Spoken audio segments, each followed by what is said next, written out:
ஹனிகுமார், அமைச்சரவை கூட்டம் சற்று முன்பு தொடங்கி இருக்கிறது. எத்தனை அமைச்சர்கள், எந்தெந்த அமைச்சர்கள் இந்த கூட்டத்தில் பங்கேற்றிருக்கிறாங்க? கள நிலவரம் என்ன?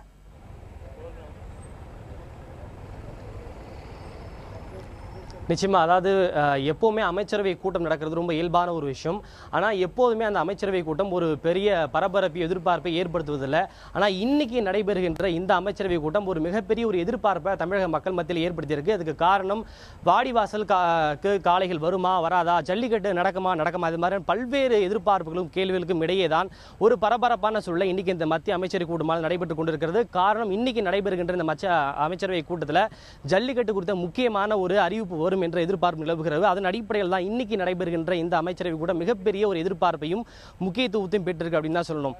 சற்று முன்னர் தொடங்கி இந்த மத்திய அமைச்சரவை கூட்டத்தில் பிரதமர் நரேந்திர மோடி தலைமையில் மத்திய அமைச்சர்கள் அருண்ஜேட்லி, ராஜ்நாத் சிங் மற்றும் மத்திய சுற்றுச்சூழல் மற்றும் வனத்துறை அமைச்சர் பிரகாஷ் ஜவடேகர் கலந்து கொண்டிருக்கிறார்கள். எப்போதுமே மத்திய அமைச்சரவை கூட்டம் நடைபெறுகின்ற போது சுற்றுச்சூழல் அமைச்சர் கலந்து கொள்வது வழக்கம் கிடையாது. எந்த துறையை சார்ந்த அமைச்சர்கள் எந்த துறையை பற்றி விவாதம் நடைபெறுகின்றதோ அவர்கள் மட்டுமே கலந்து கொள்வது வழக்கம். ஆக தற்போது சுற்றுச்சூழல் அமைச்சர் பிரகாஷ் ஜவடேகர் கலந்து கொண்டிருப்பதன் காரணமாக ஜல்லிக்கட்டு குறித்து ஏதோ ஒரு விஷயம் விவாதிக்கப்படுகிறது தற்போது உறுதியாக இருக்கிறது என்பது குறிப்பிடத்தக்கது.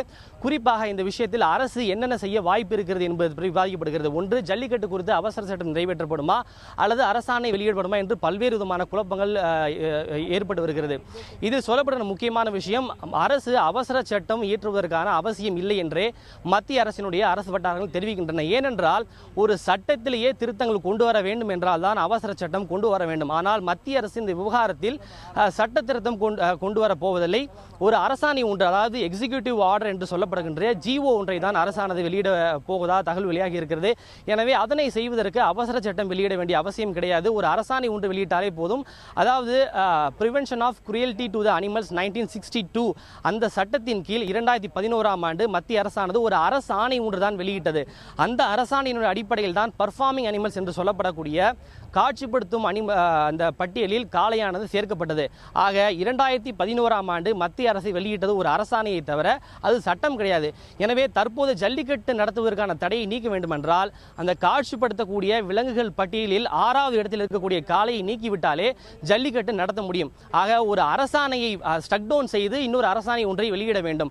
அதற்கு மத்திய அமைச்சரவை அவசர சட்டம் நிறைவேற்ற வேண்டிய அவசியம் கிடையாது. ஒரு கவர்மெண்ட் நோட்டிபிகேஷன் ஒன்று கொடுத்தாலே போதும் என்றுதான் தற்போது மத்திய அரசு வட்டாரங்கள் தகவல் தெரிவித்திருக்கின்றன. கார்த்திகேயன்.